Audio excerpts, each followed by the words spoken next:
all you lesbians, gays, bisexuals, transgenders, all you jotos, jotas, mafloras, machonas, dykes, genderqueers, fairies, fags, hags, cisgenders, femmes, butches, allies, maricones, tortilleras, asexuals, pansexuals, heterosexuals, all the fluid and the questioning and the rest. Welcome. I am Professor Alicia Gaspar de Alba, the only person without a name tag. I'm the chair of the program, just in case some of y'all don't know me.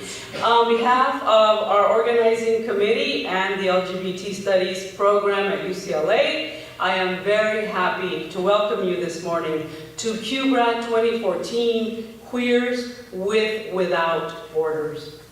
Before I get started with my opening remarks, yay! Thank you. Before I get started with my opening remarks, I first need to thank all people involved with organizing this event. Please stand up when I say your name, and I think a couple people aren't going to be here because they ran to get coffee, so that people can identify you in case they have any questions. As I say in the program, none of us would be here if it were not for the dedication and vision of our co-directors, Kevin Medina, and who's a Master of Public Policy MSW candidate in the Luskin School of Public Affairs, and Kendi Rivera, PhD candidate in the Cesar Chavez Department of Chicano Studies. Oh, there's Kevin right there, who worked very hard this summer to put this conference together. Congratulations, Kevin and Kendi, or K2, as I call them, on what promises to be a day of much learning, sharing, and border crossing. K2 we're building K2 we're building off the vision that our first qgrad organizer, Amanda Wallner, I don't know if Amanda's in the room yet, also from the Luskin School of Public Affairs, and I had cooked up about Queers Without Borders last year. Now, even though Amanda abandoned me to leave because she landed a fabulous internship, so that's the only reason I forgave her, she helped put this big ball of energy and talent into motion. Another member of the team who started a little later because he was studying abroad in Cuba this summer, but who has been indispensable to the project, is our undergraduate work study, Juan Fernandez, who's a Chicano Studies major, yay, and an LGBT Studies minor. The person in charge of coordinating all our visionary work, who took care of logistics and practicality, who's off buying coffee right now, and made sure everything from the catering to the programs was perfect, is our LGBT Studies Program Coordinator, Tamarian Brown. Let's get it, Tamarian. Oh, there she is, come on in here. There she is, thank you, Tamarian. She's definitely the go-to for everything. Special shout out to our artist in residence, my wife, Alma Lopez, Gaspar de Alba, for the graphic design of the conference logo, the program, the posters, and even our new LGBT Studies logo. Also, I want to thank Raja Batar, the director of the LGBT Studies Research Center, for all your continued support of the program and our events. Yay, Raja. And I also want to thank all of the volunteers, the faculty who agreed to moderate, and of course all of our co-sponsors. The David Bonet Foundation provided a large part of the monies for this event. And I also want to acknowledge the support of the Dean of the Humanities Division, the Dean of Social Sciences, the Cesar Chavez Department of Chicano Studies, the Chicano Studies Research Center, and the Asian American Studies Department, as well as Trader Joe's, for donating all our snacks, sodas, and waters. And again, that we owe to the hookup with Juan Fernandez over here. Most of all, of course, I want to thank our presenters, many of whom have traveled from different parts of the world to share their stories and research with us. And finally, of course, I need to thank our attendees, those what numbered 101 of you who pre-registered and helped spread the buzz about the conference and all the walk-ins we've had this morning, and hopefully we'll have the rest of the day.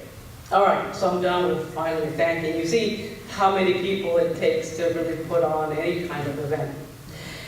If it takes a village to raise a child, it takes a family to build a world across borders of race, class, sex, gender, ability, nationality, language, religion, and the myriad other boundaries that divide and define us. This year, we're going to explore the theme of queers without borders. But what does that mean? And especially, what does it mean the way that it's written? Can we actually exist without borders? Post-colonials and transnationals would probably say yes, but all the rest of us might not be so sure. What does it mean to actually exist without borders? Is that even possible? Is it desirable? Do we need those structures that keep us separated from the mainstream? As Bell Hooks has written, is there power in the margins? Does the power of resistance reside in our ability to navigate within and without those borders? In so many ways, our queer sexuality is a huge border for ourselves, our families, and even our communities. How do we negotiate that border? How do we manage to live our lives on what Gloria Anzaldúa called that thin edge of barbed wire between our desire and our different intersectionalities? This conference is called Queers Without Borders, W/O, for a reason. It's important to understand that the slash in the abbreviation for without is part of the equation, for it underscores the reality that while many of us want to eradicate the borders of our difference, the heteronormative hegemony that we live in often dictates what we can and can't do with our lives. Therefore, borders are inevitable, even as we work to dismantle them. Today we have an exciting array of panels for you to choose from that will look more in depth into some of the issues raised by living within and without these borders that cross our sexualities. In the morning sessions, we have panels that range from queer youth and homelessness and other sites of multi-marginality, to trans bodies and the transnational, to cross-cultural and international exchanges, to examinations of cultural representations of queer lives. We'll learn about asylum, diaspora, and human rights violations, as well as the decolonial and post-colonial theories that we use to analyze our multiple sites of oppression and liberation.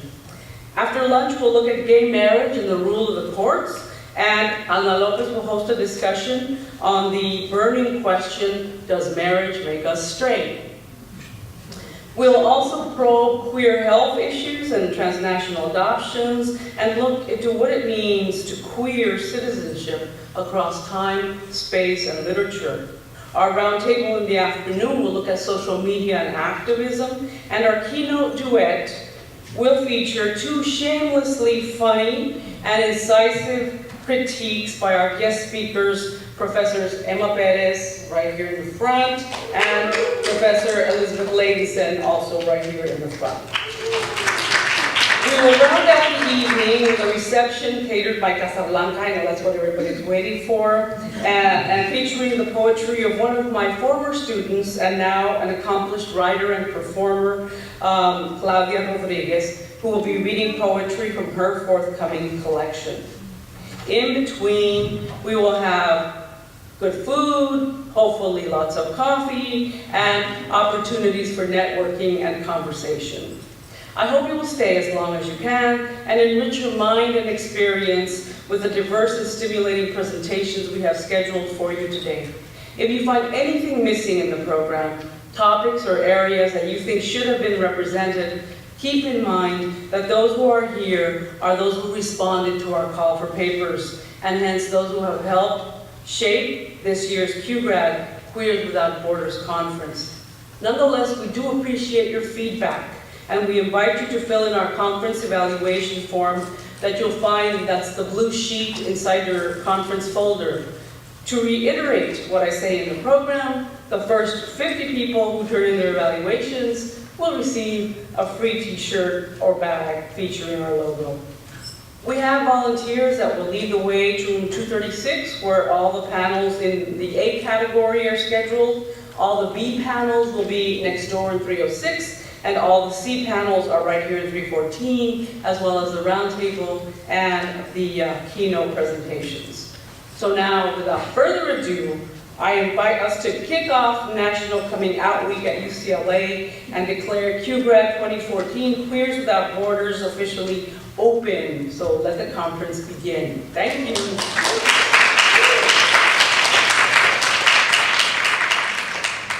Good morning. I think we'll go ahead and get started with the first panel. My name is Dr. Carol Burchin, and I'm a professor at the University of Arizona in the Department of Teaching, Learning, and Social Cultural Studies.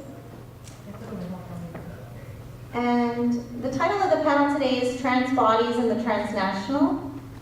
And we're going to hear from two presenters. Roddy Gladden from Northern Kentucky University will go first. And then we'll hear from Omar Gonzalez, who's here at UCLA. So, and I'll do introductions one at a time, so I'll introduce Roddy first, and then when it's Omar's turn, I'll introduce him. And then we have plenty of time for Q&A, because our first presenter couldn't make it, yeah. So Rami L. Gladden is an American author and academic whose work has been recognized by the National Council of Teachers in English, NCTE. Someone put that? We should talk about that. And the International Leadership Association. In the midst of a creative and intellectual renaissance, Rami is eager to continue exploration of the transracial phenomena and its relationship to authentic leadership, identity politics, and the arts. Rami is completing his doctorate at Northern Kentucky University and is seeking postdoctoral studies. Thank you. Don't want to mix these up. It's not him. Oh, okay. I'll start. I get nervous, I'll just start reaching for it. Yes. So, okay, well, it's good to finally be here because it was kind of a journey to get here. I did get here last night, but then trying to get to the right room, and then, you know, things can get transpired with, or transposed when you're trying to have the right, you know, the right presentation. But I have something that I think will work, and I couldn't help but when we were talking to Omar, I couldn't help but to notice that I see some symbolism between this and between the journey of trying to reconcile transgender and transracial intersections. It's something that I haven't really seen much about, but as I'm in this journey of studying, I'm learning new things. So this title here, The New White Girl, is what I've got. And just to disclose, so when I was about 4 years of age, I didn't see myself in the way that perhaps a lot of my other peers saw themselves, and that was what was on the external was pretty much what they felt on the inside, internally. For me, even though outwardly I was in a black and male body, I felt like I identified more with white and female body, or at least identity. And really it's been there all my life. And I've done things to try to mitigate it and hide it and make jokes about it and do all these things, but it's serious. And as I get older, there's more of a reckoning that needs to happen. And so that's what it is. So that's in part a little bit about what's going on with The New White Girl. And the subtitle, The Collision of Race and Gender Intersectionality. So there's some intersections here that are interesting. Yes, I was at Mumble Tech earlier this year presenting this. So just to break it down, transgender, I think, is a term that you are all aware of, so I won't belabor that too much. But just to mention, there are a number of studies that have been published that address issues of inclusivity when it relates to transgender students and to faculty in higher education. Beeman and Rankins in particular are known to do that. We know that transgenderism is an umbrella term It's not limited to one who just transitioned surgically or someone who, you know, whatever they may do. There's a lot of different iterations in which transgenderism can happen, and so it is a spectrum term. Susan Stryker, I enjoy her definition from her text, transgender history. I like that she mentioned that it is the movement across a socially imposed boundary away from an unchosen starting place rather than any particular destination or mode of transition. And I think that definition is especially salient. It touches on the nuance of transgenderism, particularly now when you see a lot of things that are in the media that are starting to bring up a lot of questions. Orange is the New Black probably may come to mind, as well as the latest series, Transparent. Lots of issues that are there. You know, Stryker goes on to mention that people move away from the gender that they were assigned at birth as they are embarking on their journey to transition. So in effect, they cross over. And they cross over boundaries that are already rigidly defined by most culture and you know, social norms and the sort. So that came from Stryker, and we all have that. Now here's where the sticking point comes in. You know, and I've talked to a lot of people in the community, and this is where there's pushback. And probably it doesn't surprise you much. So we get into the transracial. Before I give you a definition, I want to touch a little bit on what I introduced with respect to having issues with seeing myself. I go back to W.E.B. Du Bois from 1903, and he, of course, coined the term and defined double consciousness. And you may be familiar with that term. And what it is, in case you're not, or if you need to be reminded, it's this, and I want to make sure I get it right. So forgive me for reading to you. Double consciousness refers to this sense of always looking at oneself through the eyes of others, of measuring one's soul by the tape of a world that looks on in amused contempt and pity. One ever feels his two-ness, an American, a Negro, two souls, two thoughts, two unreconciled strivings, two warring ideals in one dark body, whose dogged strength all alone keeps it from being torn asunder. So that definition there, I think, is kind of a baseline, at least in terms of some things that I've experienced. And there are a couple other people I've spoken with that have some things that are similar. So there is that. When we look at the twinning of transgenderism or transsexualism and transracialism from the literature that I found, I first saw the twinning of that happen in Raymond's 1979 work, A Transsexual Empire, the making of the she-male. And I don't know if it was a Freudian slip, I put she-devil, but she-male is what we really mean here. Now what she does is refute the notion. In effect, what Raymond said was that racialism is bunk, as is transgenderism. That's also bunk. She says that both are bunk, and that what really needs to happen is what? Is that the society changes in such a way so that it's not so rigid. Well, you know, that would be nice. Of course it would be nice, but we know what the reality is, that that isn't so. Now what this slide doesn't have is what I've come across from Overall in 2004. She's from Canada. And what she does is, she does the opposite. She says that transracialism is valid in the same way that transgenderism or transsexualism is valid. Overall is saying that transracialism is, in effect, switching from one race to another. That's the definition of it. Raymond also talks about that as well, too. The move from going from one color to the next. She defines that, but Raymond bunkifies it, whereas Overall supports it. And so the thinking is that, well, we have a number of steps that someone who's transgender can take. They can get on HRT, they can have FFS, facial feminization surgery, if they are MTF or just desire it. And then, of course, there's a gender confirmation surgery. So there are a number of steps that one can take to transition into depending on how far they want to go. And that's pretty much sanctioned. And if anything, it's gaining more acceptance, slowly but surely. So with that same train of thought, the same should apply to those who happen to be transracial, in that they can take steps to lighten skin or to darken skin or to change hair texture, use cosmetic surgery in the sort, to come closer to the aesthetic racially that they want to. So then there is another type of confirmation process that relates on the race spectrum. Now, Leslie Bowe talks about being transracial from the standpoint of culture, across cultures spanning a divide. So I put that in there to show that I think transracialism is as broad of a spectrum as transgenderism can be as well.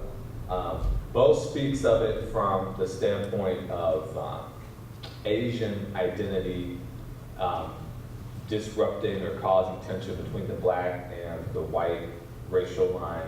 So there are some differences there, but I think that there's some overlapping connections. Now, Campus Pride talks about the intersection of race and gender. Racial identity can impact the development of other identities, such as sexual identity and gender identity, therefore causing challenges for multiple identity minority students. And I think that issue underscores how valid this is, having the intersection of gender and race, but having race being as conflicted in the way that the gender is. So there's that. Where else can you go though?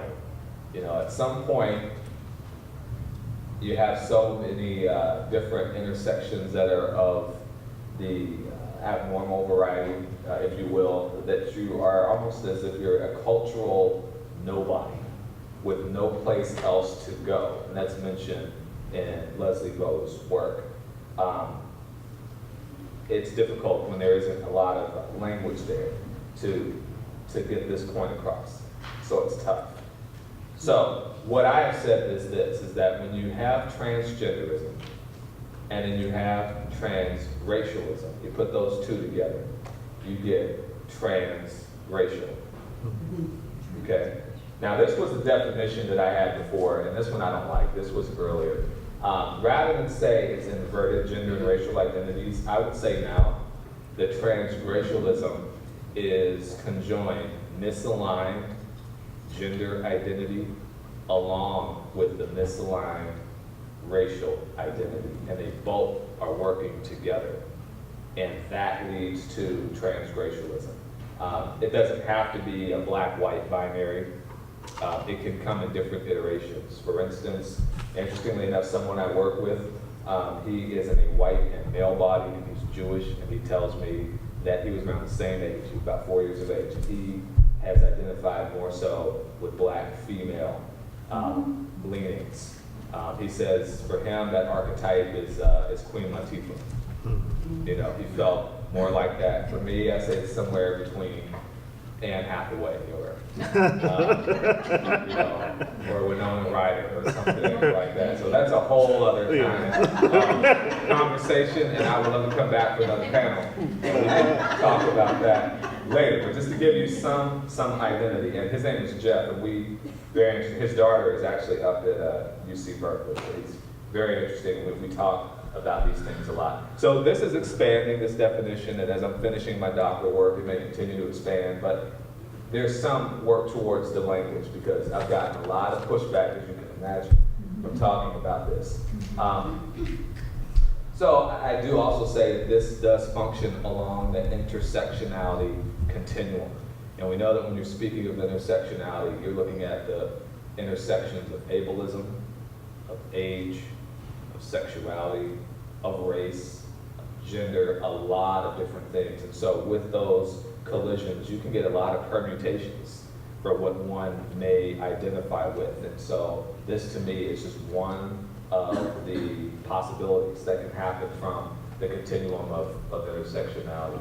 And we know what it is. I just summed it up, but Crenshaw mentioned this provisional concept linking contemporary politics with postmodern theory and mapping intersections of race and gender. The concept does engage dominant assumptions that race and gender are essentially separate categories, and sometimes we want to work to bring them together. Let's see, I had some images for you. This here, can we look at this? Let's see. I think for some, this is so stratospheric, this notion of transracialism and what it is that I'm talking about, that this is probably what would come to mind for a lot of folks. Let's see if this comes up. I didn't know if this would. Yeah, white chicks. Is there sound? I think you can raise the sound right there in front of you to your left, to your right. Where it says volume. Where's it? Where's the sound? Oh, right here. Yeah. Okay. Oh, easy enough. Right, thank you. I was thinking on the computer. Okay, so here's some of the imagery that probably comes to mind for some people, and it's buffoonery. Is this still? I hear no sound, but a picture can be worth 1,000 words. And you see the images here, it's buffoonery. I mean, it really is. But it brings up some of the questions that, or brings up some topics of discussion, I think, that center on the same issue. You know, what's possible, what isn't possible, and you see it. I guess when you turn it up. You want some of this? You want some of this, son? I'll take the both of you. Even I've been waiting. Sorry. I'm the director of scary movies. There is something different about this movie, though. Do you know this is a Don't worry. That's like, I'm not waiting. What the hell are we gonna do? I'm talking about when we can we got my colors back. Oh, we're bold and good.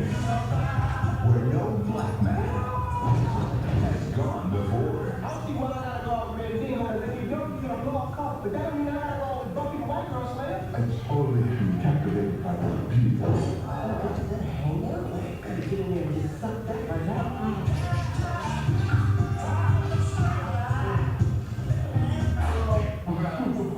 Sean Williams. Sure, just not sweetheart. Don't worry, I will.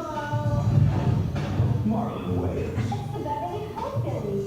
No, it's something down. You mentioned Dr. Dre for a blue job. Oh, pretty old school. I think you might have been one for the previous one. Fishes on that? White chicks. This is my this is our check. Making our way downtown, walking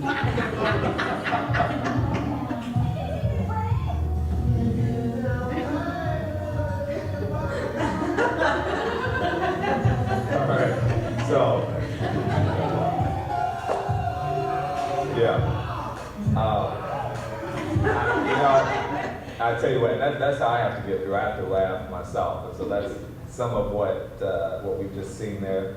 I'll tell you this: there was an insult going on to Iggy Azalea, and I think it was Snoop who said that Iggy Azalea reminds him of one of the white chicks that's here, and it was because of the cultural appropriation that's going on from Iggy Azalea. And the notion when they say here where no black man has ever gone before, I think that there's a lot of uneasiness that exists with this. So the only way to deal with it or to reconcile it is to make it funny and to look at that, because it just seems like it couldn't be possible. But you know, I think that it is. The imagery and the reality challenge not only classic notions of heteronormativity, which is another thing, but gender identity and expression. Also racial development. I think that transracialism disrupts the model that Cross and Fagan-Smith have presented for that. So with this comes a level of, I would say, almost like monstrosity that happens here when you start switching around the aesthetic, and not just the external, but the cultural aesthetic. Well, by the way, these were the tenets, the 6 sectors of the cross-Vegan model: Black identity development, pre-adolescence, adolescence, early adulthood, adult migrants, and migrants recycling. But that's disrupted when you have this transracialism. It alters the trajectory that's there. So, yeah, most would say if you're attempting to do what it is that I'm describing or talking about, that they would say it's monstrosity-like. It's being a monster. A Monster by Peter Brooks, defined as it may be something that eludes a gender definition. That's in the context that it was written. Susan Stryker wrote a letter to Frankenstein in the mid-90s, and she was addressing her transition, and she was really refuting the fact. She's saying, no, I'm not a monster in the way that you were saying that I'm a monster, but what I am is a person who has, reconfigured, resculpted themselves according to what I need to do to confirm my identity. And as I've mentioned, racial ambiguity goes into this as well. So what happens, I think, is that there's what's called skinwalking. There's a skinwalking that happens, and Gary Lemon's talked about this in A Black Male Outsider. A visionary term, skinwalking, is for that which defies what is natural in the eyes of a man and woman. In this way, we can begin to see each other in supernatural ways that enable us to envision liberatory communities beyond the limits of categorization. It's like taking a walk in someone else's shoes. So you skinwalk, you go in someone else's shoes. It's a Native American term. Some of that, I think, would definitely include cultural appropriation in the way that we've talked about it. To wrap up, because I'm getting short on time, still though, it's tough to process that because, unfortunately, the late Michael Jackson, that would be an image, wittingly or unwittingly, that would go along with what I'm talking about, and that image isn't necessarily a positive one. Davis talked about that in Surgical Passing, or why Michael Jackson's nose made us uneasy, just as makes us, but made us, is what I'm going to change it. She talked about that. And in effect, she was saying that a mutilated consciousness may have been the result of what we ended up seeing externally. And so it goes back into notions of monstrosity once again. So it is what it is. Yes, you mentioned mutilated consciousness. She says evokes discomfort because it's a painful reminder of the legacy of slavery and the ubiquitous racism in the U.S. that has made and will always make cross-racial passing a less than playful practice. Many would probably say that. But if we go back to overall, she's saying that the notion with transracialism, particularly if you have someone who's white and who identifies as black, as my colleague does, then what that shows is that, well, to be transracial can be desirable in a number of fronts, which can then help to legitimate it in a way. It would be pretty easy to assume why someone who's darker complected would want to or does identify as the majority as white. But when you flip it around the other way, then it changes the argument a bit. But the violation of nature, unnatural act, is still something that exists with this, at least from the critical standpoint. Nevertheless, transracialism is legitimate, and I have plenty of additional research that I can show you or talk with you later about. And it does reflect the clashing of the intersections of race and gender. To wrap this up, I would say that it's a complex phenomenon, just like all of the work that we are doing here, and it deserves processing, and it deserves a chance to have a forum like this and to entertain questions, and we'll learn more about it. And the human experience includes a lot of diversity, and so it is what it is. To help to facilitate that diversity, safe zone training, safe spaces, a lot of cultural awareness at colleges and sort of that's a way to deal with this. So that's my presentation, and I appreciate your time. Thank you for listening.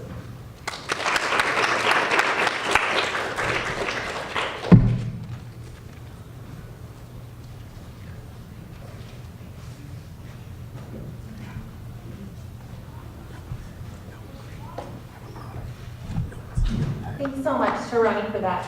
Really, but I think that talk, when we have a conversation, we can kind of talk about the ways in which it pushes us forward. Our next presenter is Omar Gonzalez, and the title of his talk is Wonder Woman, Pancho Villa, and the Shifting Rio Grande, Transnational Joto Identity, Desire, and Pleasure on the El Paso Juarez border. And let me just tell you a little bit about him. Originally from Isleta, Texas, Omar Gonzalez attended California State University Northridge, where he completed a bachelor's and master's in Chicana and Chicano studies.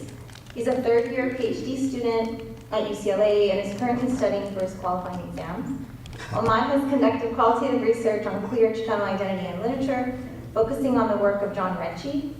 His other research interests includes queer Chicano identity, history, and activism.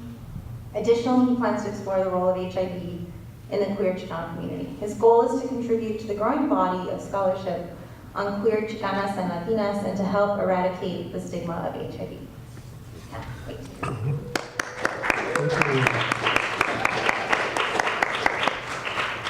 Thank you, everybody.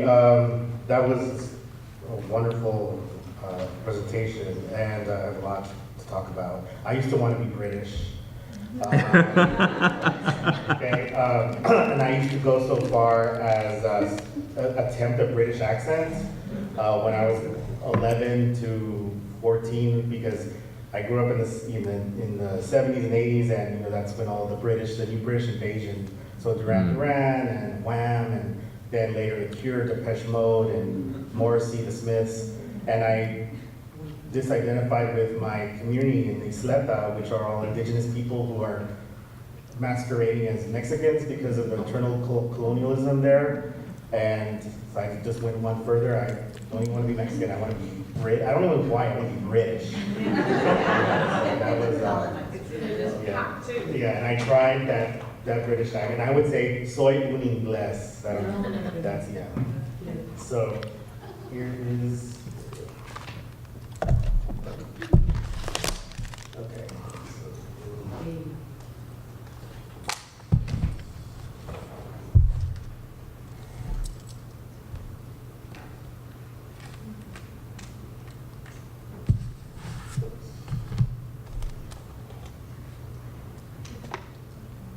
Okay, so my research question is about how do border Jotas and Jotos negotiate a transnational queer identity across the Rio Grande in El Paso and Juarez. And obviously that's where I just came out, was born, my first communion, all those important things. And I used this essay by our guest here, Dr. Emma Perez, who I had no idea who she'd be here, so I'm super nervous. Okay. Why else should be here? Okay. So this is an anthology performing the U.S. Latino borderlands. Her essay is entitled Decolonial Border Queers, Case Studies of Chicana and Chicano Lesbians, Gay Men, and Transgender Folks in El Paso and Juarez. And El Paso and Juarez, they were a major site, just to give some historical background, of the Mexican Revolution. And when in El Paso and Juarez, the face of that history is Pancho Villa. And it's, of course, a very hetero-patriarchal, masculinist version of telling history. And everybody's family in El Paso and Juarez has some connection to Pancho Villa. If they've been there 2 generations or more, their uncle rode with him, their grandfather was robbed by him, or some story of Pancho Villa. So he's really permutated into the public consciousness of Chicanos in El Paso and Juarez. I actually do have my personal stories. My great-grandmother, once her first husband died, my great-grandfather, then she ran off with one of his men. And then also, another great-grandmother ran a brothel in Juarez during the Revolution, and apparently was his favorite one. So, hey, right? So I think that's pretty great. Yeah. But I also want to focus on the Rio Grande itself as part of the terrain, because obviously, according to the Treaty of Guadalupe Hidalgo, that is what set the border between Mexico and the United States after that illegal war. And I talk about the shifting river because obviously rivers shift as part of nature. Now it can't shift because they put in concrete embankments. So, but back then rivers would shift. The Rio Grande did shift, and this is a site of a conflict actually because the area flooded at one point, and then the Rio Grande shifted, and obviously. If the river is the border, then does the border change? Does the river between Mexico and the US, right? And at one point, there's another image I don't have here, but it created something called the Cordova Island, which made Mexico larger. So this blue line right here, the river, went north. So it actually, the Rio Grande was reclaiming Mexico. Well, it was reclaiming the US actually for Mexico. You could argue, right? But it was technically not Juarez, but because of the language of the Treaty of Guadalupe Hidalgo, it also wasn't the U.S. So it was this third space, this liminal space. You could say in Nampala, as Lorenzo Dua would say, between the U.S. and Mexico. And what I've read is that it was this space where a lot of smuggling would happen. So during Prohibition, a lot of bootleggers would, and there was a bar there or something. So north of what the border is now, it was this kind of lawless little space, Cordova Island. And now the dispute's been settled, but I think it's interesting. But I make that analogy that as rivers shift, so do identities. Especially since the Rio Grande is such a pivotal site of Chicanos and Chicanos in the El Paso and Juarez area. Now, I also make the comparison to the shifting indigenous identity. This is the Sleta mission was built in 1680 as a result of the Pueblo Revolt. And both on my father and my mother's side are both Tiwa, which is the particular tribe of the Pueblo. And they were enslaved by the Spanish and brought to present-day Juarez, but this is less than a mile from the border where this this mission is, and it's still an active mission. That's where all my family does everything. We get born, we die, everything, get married there. Well, not me, but maybe eventually, not now. But so this church is significant because the indigenous people built this, just like a lot of mission history here in California. However, because of the internal colonialism, internal racism of so many Mexicans in this area, my grandfather always told my mother, always say you're Mexican, mija. Never say you're an Indian. So, because the way he was treated. And so, the rest of my family never, even though we lived on a reservation, I just thought, okay, this is where we live. I didn't know until I was in my 30s that we were actually Tiwa. And it's I feel robbed of a lot of my history and so, because my mom still is very reticent to discuss this history because she feels she's betraying her father about talking about this history, but I'm trying before she loses her mind. Okay. But this is bringing up a lot of interesting things about my identity, because I think, am I really a Chicano then? Because I'm not Aztec enough, or I don't know. It's bringing up a lot of issues for me too. So now comes the Wonder Woman part. So I use Wonder Woman just to queer this analysis, because what little boy didn't want to be Wonder Woman in the 70s and 80s. I had my jump rope as my lasso, and Linda Carter is Chicana, so it makes perfect sense that and here she is. And I say that the Diana Prince, which is her like Clark Kent identity, that's her drag. And that's her real persona right there, and all her fabulousness, right? So And here's just the very first episodes, so Paradise Island, right? Which is really the island of Lesbos, right? Let's just cut through it. And here she is becoming Wonder Woman.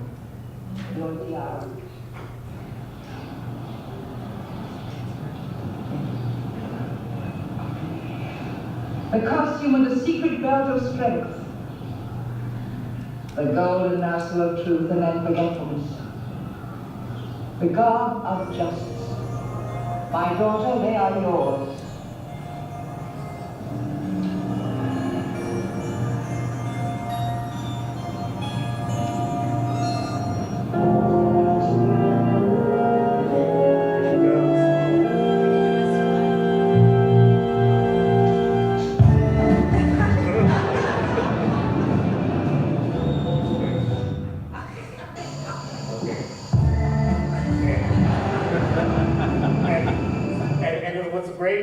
This 10 minutes of her twirling. And I believe I watched it many, many times. And it's so great. It's because she can twirl into like a motorcycle outfit when she has to ride a motorcycle. If she has to go in water, she has a diving suit and of course her makeup is flawless always. Oh yeah.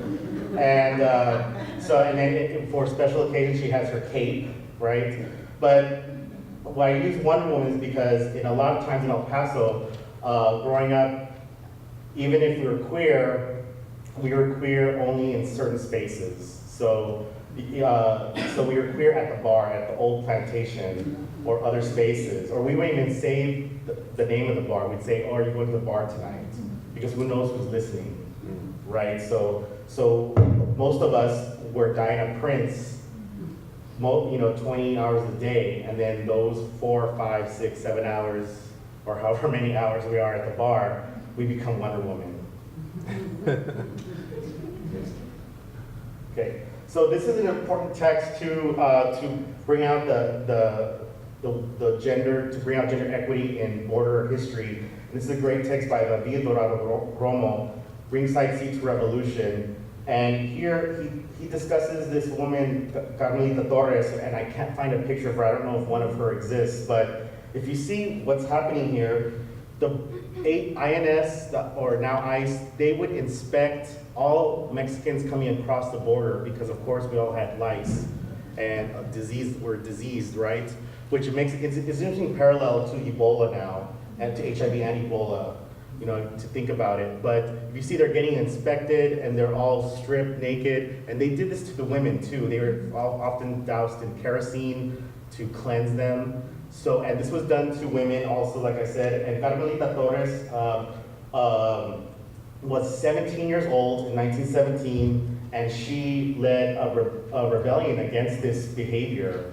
And she inspired all the other women on the trolley, because it was a trolley that would come from Juarez to El Paso, so they could work for the day. And they would, and she said no, she refused. And so just like Rosa Parks, she refused to get up, and Carmelita Torres refused to be subjected to this treatment. So she and the other women on this trolley caused an international incident, and they fought off the Mexican army, the El Paso police, and the US Army. Okay, and this was in 1917. So you think about this was right in the midst of the Mexican Revolution. So as Mexicans are trying to fight Porfirio Diaz for freedom and liberty and land, I'm sure that had to have affected these women and their mindset, especially Carmelita Torres. So it said, if Mexicans can fight for their liberty, I can fight for the right not to be violated, or my body to be violated. And Teresita Urrea is another woman who is getting more well known, especially because of a novel called The Hummingbird's Daughter by one of her descendants, Luis Alberto Urrea. But I think her story is obviously not as well known as Pancho Villa and the other men of the revolution. So she was an important figure. She was a folk healer. She was considered a saint, actually, when she was alive, and still to this day. Here's the okay.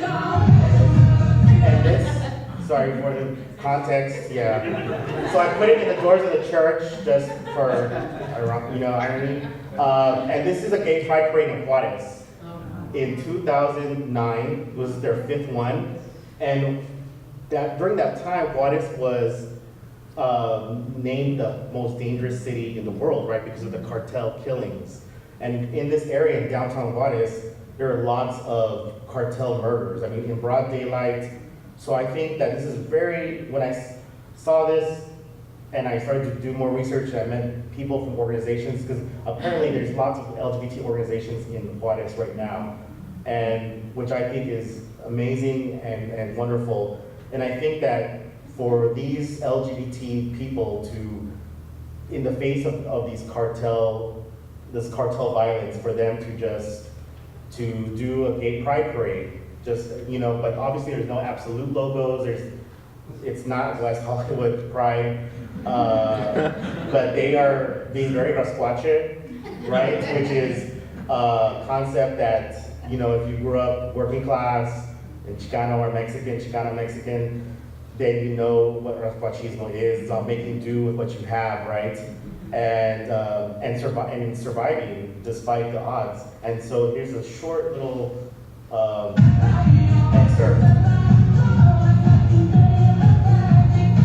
Con banderas multicolores, elegantes vestuarios y con un espíritu de fiesta, fue como se llevó a cabo la quinta marcha de la diversidad sexual en Ciudad Juárez. Conforme avanzaron los minutos, decenas de personas se concentraron en grupos para darle forma al evento. En punto de las 6 de la tarde, inició el recorrido a bordo de carros alegóricos, vehículos particulares, así como de forma pedestre. Las miradas de los... And later the organizer comes on and says that every year their attendance has been doubling and participation. So it's great that Juarez is making their own form of queer LGBT pride visible. And here, this is the only clip I could find of the old plantation in El Paso, now unfortunately closed. And there were 2 old plantations. There was the old one, which I'm sure you remember very well. And then it became the new old plantation, which is a different building. And it became very hetero after a while, because all the straight people loved, because it used to get voted best dance club of El Paso, every year running. And so a lot of hetero people, although first a lot of straight women would go, and then the straight men would come for the straight women, and then they'd get offended if a guy hit on them. It was ridiculous. So it wasn't what it was back at the old OP, but this is just a little clip of Halloween at the old plantation a few years ago. Okay. But that is a site and of transformation for a lot of us who grew up in that area. And to start to close, El Paso is a site of really radical Chicano writers, and that's what I focus on. And because I'm working on this concept of a joteria epistemology, framed in work of literature by Chicano gay men, but because we're lagging behind the Chicano lesbians. The Chicano lesbians have really forged the way in terms of literature and research and scholarship, but I want to put Dr. Alicia Gaspar-Dalba, who pretty much runs my life right now.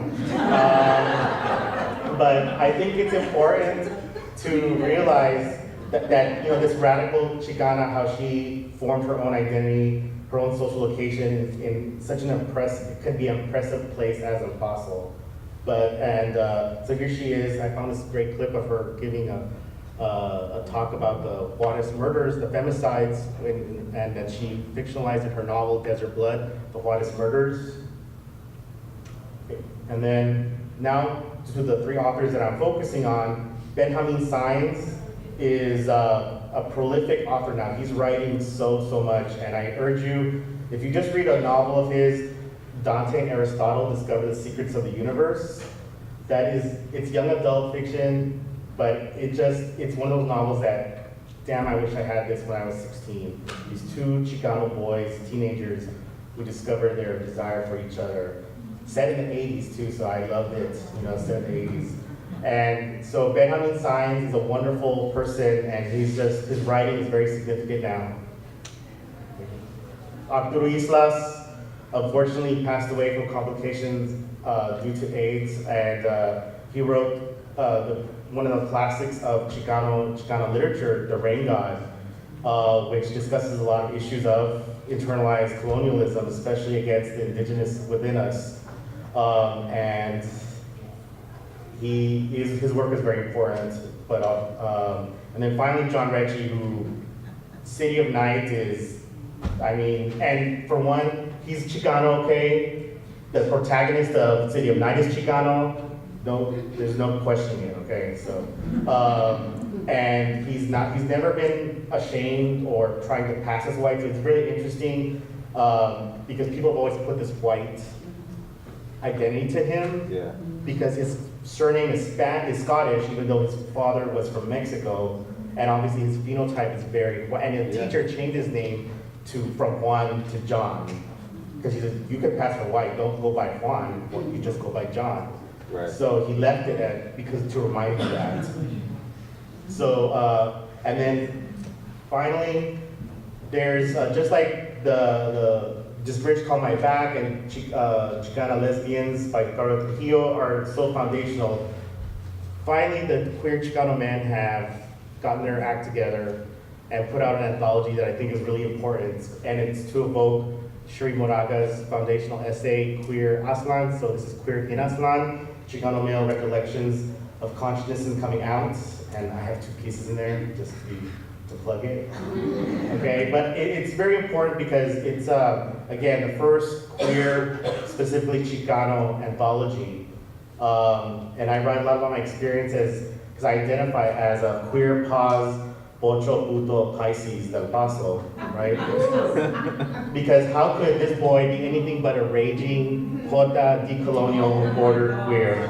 Okay, thank you. Baby, did that harder.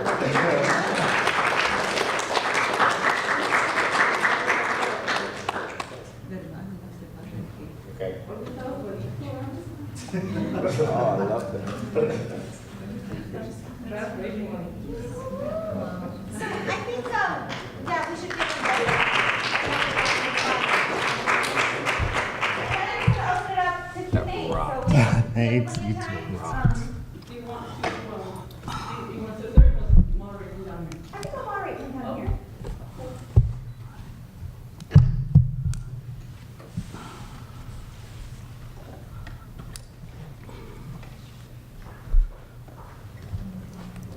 Well, I'll start with a comment that about Ritchie, and for continuing on Ronnie's presentation about this transracial. And it's interesting how Ritchie has always had to affirm his Chicano identity, and that people have put this whiteness upon him. And then there's another Chicano author, a gay author, Richard Rodriguez, who definitely cannot pass for white, but he's always had these issues of wanting to be white too, and linking that to higher education as a form of whiteness, and especially in his first memoir. And it's very interesting how those, and here I know that I can't pass for white, but I still wanted to have this whiteness. Yeah, the British. Yeah, the Brit, not even white British. Nationality. So it's very interesting how those who, just that juxtaposition of phenotype, with identity. Can't have. Oh, What there's do some we do with question. power in this context? In terms of transracialism, right? That's something that we're always grappling with in terms of just, right? So I'm presenting.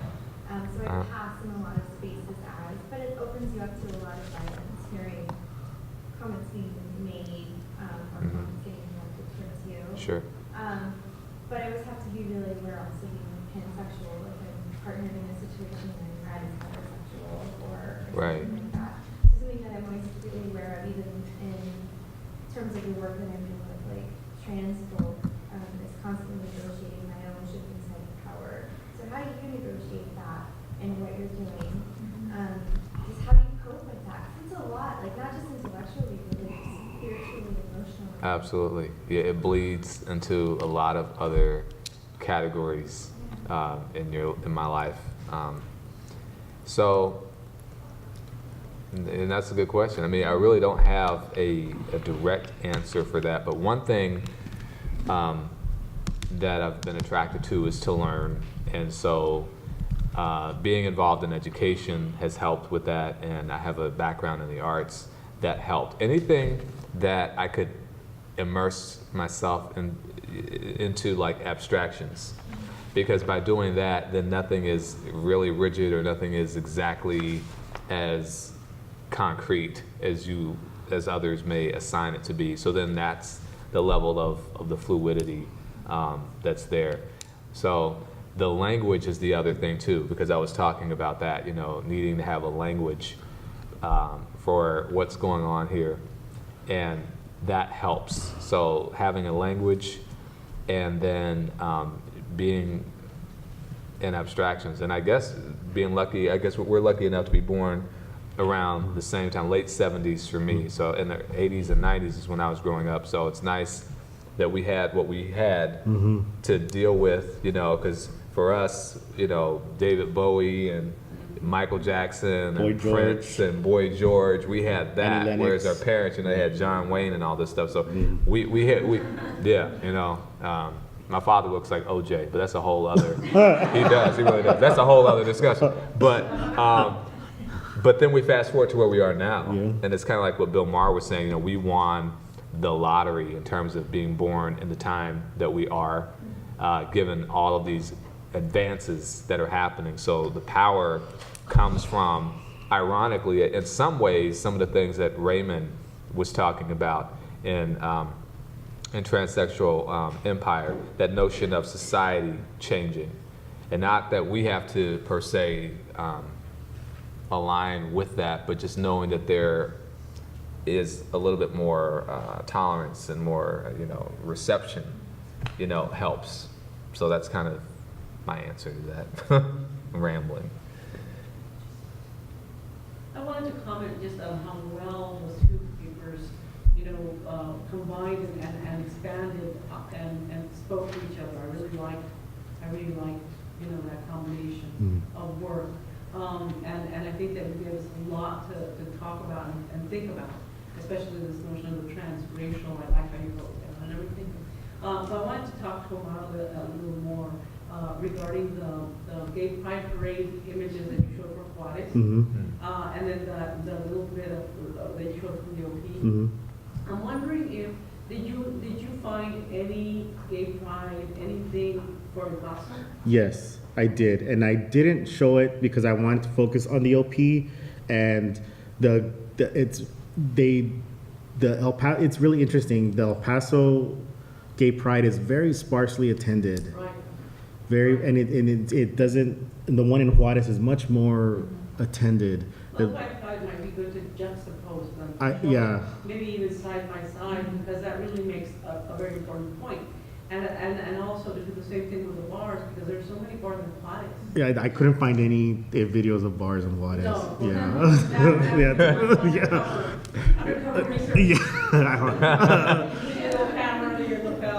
No, it's interesting, and I thought that too because of the relative safety of the people people in El Paso have to have a parade, and in Juarez, where just to be alive and to be queer in those spaces is such a risk that they risk that their lives to put on this parade I thought was revolutionary. And also, just to add to that, I remember when I was living there, I remember the first gay pride parade in El Paso. It was around 2000 or 2001. No, it was 2001 because I was living there at the time. And there were maybe, 20 people there. It was very sparse. Wow. But 2001, and then 2004 they start Juarez, and it probably was already much bigger. Right. I would think. Right. The conversations I've been having with this Mexican lesbian who lives in Juarez, and her name, she runs this organization, LGBT Sin Fronteras, and it's just, she says that... What's her name? Diana Garcia. Okay. And I had long Facebook chats with her, and she said that there are, dozens of small organizations that are all they come together for the big events, but they're all doing this individual work about just getting the government to for basic rights, for transgender rights, and it's really amazing that in that space. But you can imagine, you know, with the Mattachine, you know, I just look at the early movement here in the Mattachine Society, and then later with Daughters of Elitis, that, you know, when people are under such oppression that they organize more because they have to. Right. Yeah, because they have to. Yeah. Exactly.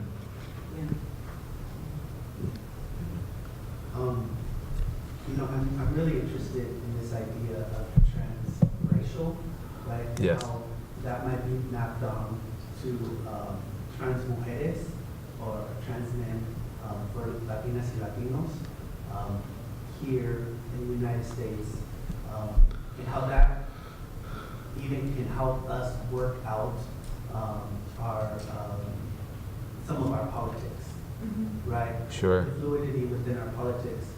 I say this because I've had the privilege and the honor to work with an organization called La Familia, Transqueer Liberation, because what they have worked out for the past year has been these conversations of like whose politic is in the middle, right? Right. And when you have those conversations of whose politic is at the center, you begin to have these conversations of the transracial, right? You Sure. begin to have these conversations of like, you know, who are we going to be advocating for? And when we advocate for them, who else is going to come underneath us? Yeah, exactly. You know? And then when you have, and I use the example of trans mujeres, you know, and I think about even the border, right? About like how even they themselves like adopt these transracial, I don't like adopt changes. You know, it just makes me think like some of them are performers, right? Some of them perform light-skinned Mexicanas. Yeah. Some of them perform, you know, Beyonce. So, so just thinking about that, you know, do you see that? Have you looked? Is there that in Kentucky? You know. There's a lot of stuff that's not in Kentucky. There just isn't. But so what I'm getting from what you're saying, kind of, it seems to go along the lines of like appropriation, really, in a lot of ways, some cultural appropriation. I think it is interesting when you start to play with that in a transgressive fashion, because it puts us through changes. You know, what we once thought is not necessarily what it is anymore. It recenters how we process, you know, people and how we see things. So I think slowly, if you're looking at the kind of the geopolitical side of things, like what's going on inside of the Midwest and Kentucky is technically south, but northern Kentucky is hitched on to Ohio, so that's a whole other issue there. But it's more Midwestern. There is an appetite for, I think, what you're talking about, for change, because interestingly, we do have a growing Hispanic population inside of the greater Cincinnati area and in northern Kentucky. One of the news stations, Channel 12, they even have on the cable outlet, it's all Spanish speaking, you know, and it's a local news station that did this. So, you know, I think that's interesting. So we are probably a few waves behind what's going on, you know, in this region and maybe just the coast in general. But eventually, I think it will catch up in that area to where we will see more dialogues, more performances that will include, you know, changes in, you know, norms of culture. I think we're going to see that. The Pride Parade that I was in was June of this year. It was one of the largest, and the corporate sponsors are coming in. So I think that is also going to fuel some things. For perspective, though, I just found this out today, and Laverne Cox, I kind of alluded to Orange is the New Black earlier. She actually is coming to speak at NKU on October 28th, which is very interesting. So with that invites some things, and it's funny. She was quoted. I think she was on one of the talk shows, and they compared her to Beyonce. So Beyonce, the self, anything that's Beyonce is kind of, she's culturally significant, but I think that there's some ambiguity that goes along with her appearance, and some other races, latch on to that. So it's just very interesting what's going on. But we're a little bit behind in that region, but I think eventually, we will see some of what you were talking about. So should open up a lot more conversations, hopefully. I have a question regarding your sort of approach or methodology. Back in the 1990s, there was this thing called queer pomo homo, and it was very similar to both of your work. And I just found sort of resonance with that, but I couldn't think historically of what was going on at the time that sort of prompted it. But I was wondering if you sort of have heard of the queer pomo homo from the 1990s. And it sort of had this sort of radicalized notion against, I guess, a conventional queer theory. And in it, they wanted to sort of racialize and sort of radicalize it aesthetically. And so I was wondering if you had any recollection or were working off of this queer pomo homo. And it was primarily launched by folks in the queer of color communities. And I just found it resonant with that. That was sort of like my observation. But secondly, I was wondering, where is sort of like the queer theory methodology in general? Has it evolved into a trans element or a trans movement of some kind, as far as, a critique in the academy or in the community? And so I was just wondering, in terms of thinking about methodology, where are we now? I mean, where are you going with this, and how do you see it in relation to, let's say, past movements like queer pomo homo or things along those lines? And another way of asking is, what is it that influenced your work in thinking about both your presentations, which I found fascinating because it has elements of the 1990s, queer movement, but it's very different and distinct in other respects. Well, for me, I'm sorry, I don't know the queer pomo homo movement. I have to research that. But for me, it goes back to rooted in Chicana lesbian theory and practices, and from from Anzaldúa and Moraga and Dr. Gaspar D'Alba and Emma Perez and everybody else that I have read and reading right now. It's just and for me, it's a personal and in terms of righting the wrongs of patriarchal Chicano gay men. And that is really the focus of this, of actually one of the foci of my dissertation, is because, I think a lot of gay men feel that they can't be sexist because of their sexuality, and which is ridiculous, right? Because we still have male privilege, and I think that it gets exerted in a different way than heterosexual men exert their male privilege. But I think it's even more odious when it coming from gay men, because they adopt, this quote woman identity at times, and so they feel like they have license to say and do whatever they want, and especially with just historically what Chicano gay male scholars, how they've marginalized the work of Chicana lesbians. And I think that's it's ridiculous. It's I think it's a crime that hasn't been called out, right? And it hasn't been recognized. And I'm here to right that wrong and to challenge that. To challenge it and to say that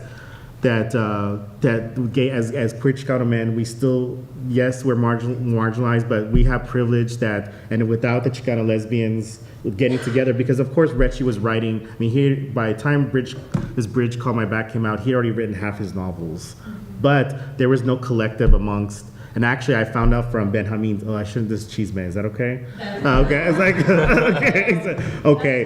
That actually, Artur Islas didn't really like John Retchie, and that there was some kind of rivalry. A lot of rivalry. Yeah, the Retchie is very, but yeah, don't talk shit about him in front of me. Right. But that Artur Islas claimed that Rain God was the first Chicano novel, queer gay Chicano, by major publishing. And, well, what about Retchie's work, you know? So it's like he discounted Retchie's work as not being Chicano authentic, which is, again, problematic. So, but for me, it all comes back to me, the most marginal figures have done the best work, which is the Chicana lesbians. And so I pay homage to them, and I wanted that to come out into my work, but that's where I'm theorizing this joteria epistemology, but something that's rooted in a new masculine identity that's not based in patriarchy. Because I think we can still be men without exerting privilege, but something that's also that is in a very working class based in Rasquachismo, because that's how a lot of us grew up. And not saying, yes, there are middle class Chicanos now, but you know, like Jackie and I were talking about, you know, we loved our block of government cheese, right? That made some good quesadillas and some good chile con queso. You know, and I think I don't see those types of experiences queered yet. You know, and that's what I plan to do. So. I did not expect to hear about government cheese. That came all this way. And you know, Cincinnati is one of it's like number 3, one of the poorest cities in the country. So I've heard plenty of that kind of talk there. And then I come here and I'm driving through Westwood, you know, to get to here. And they say, well, how's it start at $2 million? And then I hear about government cheese. That's funny. So, you know, I mentioned Susan Stryker, so that's a part of a significant part of the queer theory methodology and the source for my work.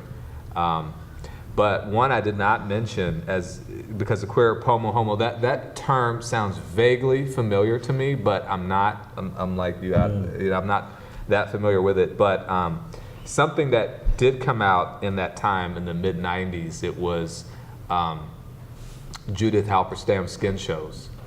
And in that, you know, here's that notion of monstrosity that shows up with that. And I find maybe something of a reclaiming that is attempted in that literature. So the whole notion of what you're saying, that the queer homo, you said it was going against conventional queer theory? Well, is that what it was? Yes, it was going against conventional, the Anglo-centeredness of queer theory. And there was an explicit dominance in queer theory, and it was predominantly, you know, white and white. Right. And so queer homo, kind of like Paris is Burning, was an attempt to disrupt that. And by using the aesthetics or the power of the aesthetics to reclaim racialized bodies. Okay. Yeah, and so that's kind of what I was taking from it. And that's why I think that what Halperstam had was good, because for someone then who is in the community, who's in that queer community, but if they are not, if they're not white, then they're not accorded a certain level of, I guess, of privilege, or just being acknowledged in terms of who you are. So then what are you? And it goes back to what I was saying, the whole space of you're a liminal space, cultural nobody. You know, you're this on the outside, you're marginalized, you're of color for being of color. So there's that going on. And then also you combine that with being, you know, in a sexual minority. So then where else are you to go? And so that whole notion of monstrosity, because then it's like, well, then what is it? You know, what are you? What is this? It's a way of reclaiming that, and some of what that letter to Frankenstein, I think, went with that too. So, so those kinds of works help to be inclusive and to bring into the conversation, you know, the marginalized of the marginalized. So I think that that's another part to that queer theory methodology that you were talking about. So. Okay, just curious because I think that queer theory in general, as a term, as an approach, has sort of dissipated or, you know, disappeared or, you know, It not goes up, there anymore. goes up and down. Yeah. Yeah, it goes up and down. Sure. It cycles out. Right. Thank you. So I think I would just to kind of build on what Ellie was asking in terms of where you see your work going and the kind of contributions you want to make. But one of the things I was just wanted to follow up with you, Ronnie, right now is just to kind of maybe to look at some work in trans theory right now by trans scholars of color, right? I think who are really pushing Susan Stryker's work and Jack's work, particularly the work of Frank Galate, who I think begins to try to begin to racialize trans studies, right? Because I think that just kind of from what I've seen is that it's really important to look at the trans brown body, right? Which I think is going back to the first question that was asked around issues of power, right? So when we see issues of appropriation and of movement, then how, so I think turning to trans scholars of color, which I think is an area that's really making a big contribution to queer theory right now, would be a really critical place to go. Yeah, that was, so I guess I have more of a comment. Yeah, that seems to make sense. Absolutely. A lot of rich perspectives, I would think, would come from that. And I think that which I was seeing here with this. Within trans theory, right, it's the trans scholars of color, again, that begin to get erased, right? So they are being erased. So how do we, as, you know, scholars of color, make sure that we look for the work, so that we look at their work, and make sure that we don't erase them as we write our dissertations, as we publish our papers. Yeah. Could we continue on that thread a little bit, because I want to come back to your title, and I want to come back to the story that you used right at the beginning about how you used to see yourself. I don't know, you still see yourself that way, but when it started, you were 4 years old, and this notion of being the new white girl. A lot of what we've been talking about have been highlighting queer of color theory, epistemology, etc. But I'm not sure if that's where you're going because of this whole transracial, you know, theory that you're posing, and this, I don't know, this desire, this inner vision that you have of yourself as transracialized. Right. Right. So would you be using queer of color theory to transracialize your own identity as that new white girl, or would you be using white theory to try to, you know, transpose that on your black male body? You know what I'm asking? Sure, I think so. Yeah. I want to know what it is that you're actually doing with the theory and with this notion of the new white girl. I think in part, the white theory, as you mentioned, is probably more of where I am right now, which I think is why you were mentioning what you mentioned, to process that. And the reason why I'm in that direction is because in this body, I have a whole lot of things to deal with, and I feel like I have things so compartmentalized that I get the whole, you know, of color movement, because that is the reality that I live every day, you know. So this, for me, the whole white theory, as you were talking about, that was an opportunity, that is an opportunity to do more of the processing for that internal part, where that's underdeveloped. The outer part is more, is plenty well developed. So to gain more parity and to get more reconciliation is what it's been for me. Now, I will say though, but I am attracted still to what you were mentioning with the, the trans scholars of color. Because as I gain more language and more insight to reconcile with the internal misalignment, it's going to come now. It's been well underdeveloped for so long, but eventually it's going to get closer. So then once a reconciliation is more there with the inner and the outer, then what? And that's what I don't have the answer to yet, because the inside is still there. But I would think in order, for that reconciliation to happen, there would have to be the treatment and the analysis of the other way to do that. And then it brings the whole other question, transition, where am I going to go? Is that something that I may explore? So, but I like that. That was good. I think we have time for maybe just like one more comment, but other than that, or even just, no. Well, thanks again. Thank you. Oh, thank you. Thank you.